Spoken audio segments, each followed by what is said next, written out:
கஜானனம் பூதகணாதிசேவிதம் கபித்தஜம்பு பலசாரபக்ஷிதம் உமாசூதம் சோகவிநாசகாரணம் நமாமி விக்னேஸ்வர பாதபங்கஜம். வணக்கம். இந்த ராகு கேது பயிற்சிங்கிறது இந்த குரு பயிற்சி மாதிரியோ இல்லை சனி பயிற்சி மாதிரியோ ஒரு ராசிக்கும் தனித்தனியாக மிக நீளமான பலன்களாக நல்லா அலசி ஆராய்ஞ்சு சொல்கிறதுங்கிறது ப்ராக்டிக்கலாக முடியாதுங்க. என்ன காரணம் அப்படின்னா, இந்த ராகு கேதுக்கள் சாயா கிரகங்கள்.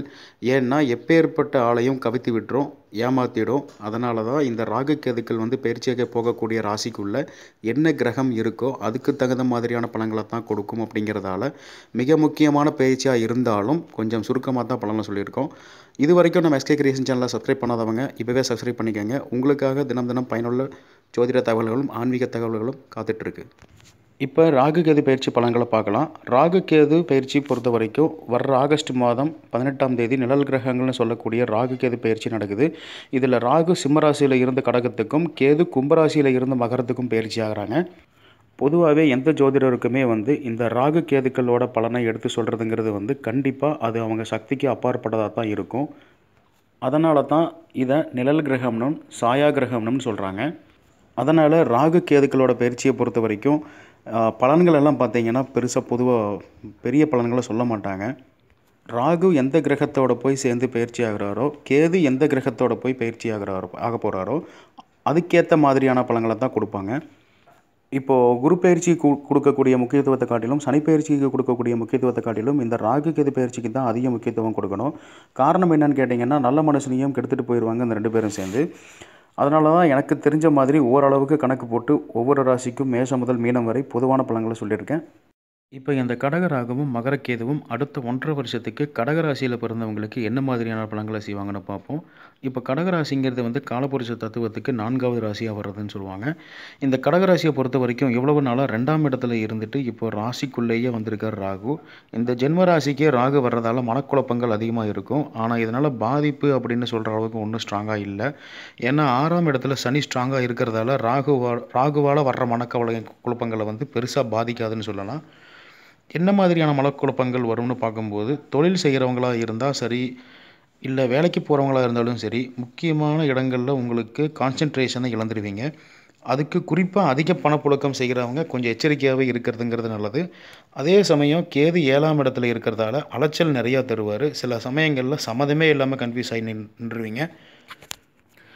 பொதுவாகவே ஜென்ம ராசியோ அல்லது 7ஆம் இடத்துலையோ ராகு கேது நினைச்சுன்னா திருமணம்ங்கிறது தாமதமாகும். கணவன் மனைவிக்குள்ள கருத்து வேறுபாடு, ஒற்றுமை குறைவுங்கிற மாதிரி அமைப்பு, அதே சமயம் உடல்நலவு குறைவு அடிக்கடி ஆளாகிறதுங்கிற மாதிரி அமைப்பு இந்த 7ஆம் இடத்துக்கு கேது செய்வார். இப்போ நான் சொன்னது பொது விதிங்க, யாரும் பயப்படாதீங்க. நாம் முதல்லையே பார்த்த மாதிரி ராகு கேதுக்கள் எந்த கிரகத்தோட சம்மந்தப்படுதோ அதுக்கேற்ற மாதிரி தான் பலன்களை தருவாங்க.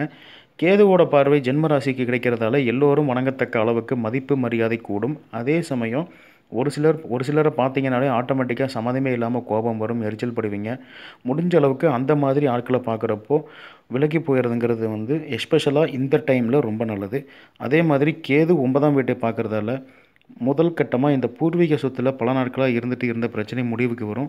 9ஆம் இடம்ங்கிறது தெய்வீக ஸ்தானம்ங்கிறதால இந்த காலகட்டத்தில் கடகராசியில் பிறந்தவங்களுக்கு நிறைய ஆன்மீக தொடர்புகள் கிடைக்கும். ஆலய வழிபாடு, தியான பயிற்சி, யோகா, மந்திர உபதேசம் வாங்கிறது, ஆன்மீக சம்பந்தமான பயணம் செல்வது, சுயஜாதகத்தில் தசாபுத்தி பாசிட்டிவாக இருந்துச்சுன்னா கோயில் திருப்பணிகள், சமூக நலப்பணிகளில் வெற்றி கிடைக்கும்னு சொல்லலாம். அதே சமயம் சனி பாசிட்டிவாக 6ஆம் இடத்துல இருக்கிறதால பணம் வர குணம் மாறுங்கிற மாதிரி பழச மறக்காமல் பொறுமையாக செயல்பட்டிங்கன்னா எல்லாம் நல்லதாகவே நடக்கும். அரச மரத்தடியில் இருக்கிற பிள்ளையார் கெட்டியாக பிடிங்க. சங்கடகதா சதுர்த்தி அன்னைக்கு பிள்ளையாரை வழிபடுறதுங்கிறது சங்கடங்கள் வர்றதுலேருந்து தடுக்கும். ஸோ கடகராசியை பொறுத்த வரைக்கும் பார்த்திங்கன்னா ராகு கேது பயிற்சி பாசிட்டிவாக இருக்குது. அதே சமயம் சனி பயிற்சியும் பாசிட்டிவாக இருக்குது. ஸோ கடகராசியை பொறுத்த வரைக்கும் அடுத்த 3.5 வருஷத்துக்கு நல்லாவே இருக்குன்னு சொல்லலாம். இந்த ராகு கேது பயிற்சியை பொறுத்த வரைக்கும் இந்த 2 கிரகங்களும் எந்த கிரகத்தோடு போய் பயிற்சி ஆகுதோ அதுக்கு தகுந்த மாதிரி பலன்களை தான் செய்யுங்கிறதால இப்போ சொன்னது எல்லாமே பொது பலன் தாங்க. அவங்க சுயஜாதகத்துக்கு ஏற்ற மாதிரி பலன்கள் மாறுபடும். இந்த வீடியோ பிடிச்சிருந்தால் லைக் பண்ணுங்கள், ஷேர் பண்ணுங்கள், கமெண்ட் பண்ணுங்கள். முக்கியமாக சேனலை சப்ஸ்கிரைப் பண்ண மறக்காதீங்க. நன்றி.